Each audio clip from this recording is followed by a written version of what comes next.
Bumigat ang daloy ng trapiko sa northbound lane ng North Luzon Expressway dahil sa karambola ng 4 na sasakyan. At live mula sa May Kawayan, Bulacan, may unang balita si James Agustin. James?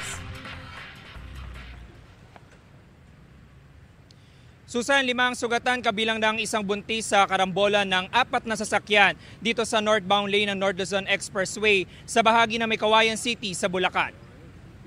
Bumaliktad ang isang itim na kotse matapos mabangga ng asul na kotse sa NLEX May Kawayan bandang alas 3:25 na madaling araw. Agad na tinulungan ng buntis na sakay ng itim na kotse at kanyang asawa. Sugatan sila kaya dinala sa ospital. 3 naman sa 6 na sakay ng asul na kotse ang bagyaring nasugatan. Damay sa aksidente ang isang taxi at truck. Kwento ng taxi driver, mabilis ang takbo ng asul na kotse. Una nitong binangga ang itim na kotse. Sa lakas ng impact, tumama ang itim na kotse sa truck at taxi bago tuluyang bumaliktad. Tumanggi magbigay ng pahayag ang 22 anyos sa driver ng asul na kotse. Dahil sa aksidente, bumigat ang trapiko sa northbound lane ng NLEX. Ang dulo umabot hanggang sa Paso de Blas sa Valenzuela City. Bago mag-alas 5 ng umaga nang tuluyang maitabi ang mga naaksidenteng sasakyan. Samantala, Susan, sa mga oras na ito ay balik na sa normal yung daloy ng mga sasakyan dito sa NLEX sa area na May Kawayan. Pero ito nakikita niyo yung traffic build-up. Ito po dito yung sa Liptong exit dito sa Service Road papunta doon sa may area na May Kawayan. Ang sinasabi sa atin na dahilan nito hindi doon sa aksidente pero doon sa kalsada na ginagawa rito sa lugar at ito yung normal na sitwasyon tuwing umaga ng mga motorista na papadaan dito. Yun naman mga sasakyan na nasangkot doon sa aksidente ay tinurn over ng pamunuan ng NLEX sa May Kawayan City Police Station. Yan ang unang balita mula rito sa NLEX. Ako po si James Agustin para sa GMA Integrated News. Bumaliktad po ang isang kotse matapos masangkot sa karambola ng mga sasakyan sa northbound lane ng North Luzon Expressway. 5 sugatan. At live mula sa May Kawayan, Bulacan, may unang balita si James Agustin. James, anong latest?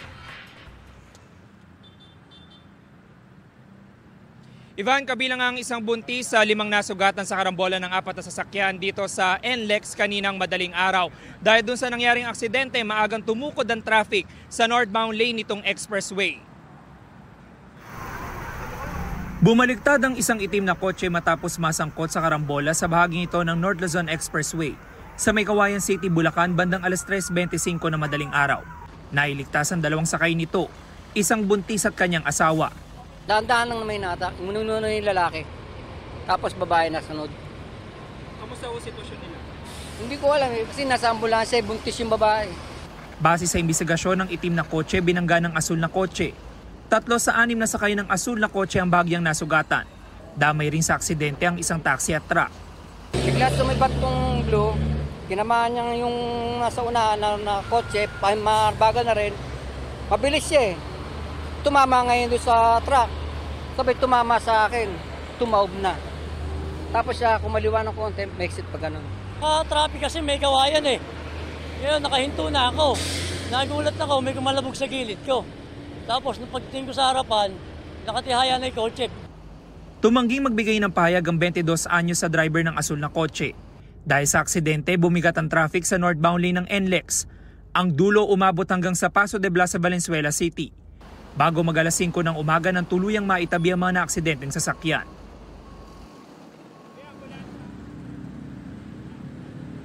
Samantala, Ivan, tinurn over na ng pamuno ng NLEX sa May Kawayan City Police Station yung mga driver ng mga nasangkot dito sa aksidente. Ngayon naman pasado alas 7 ng umaga, maluwag na po yung traffic situation dito sa northbound at southbound lane nitong NLEX May Kawayan. Yan ang unang balita mula rito sa Bulacan. Ako po si James Agustin para sa GMA Integrated News. Igan, mauna ka sa mga balita, mag-subscribe na sa GMA Integrated News sa YouTube para sa iba't ibang ulat sa ating bansa.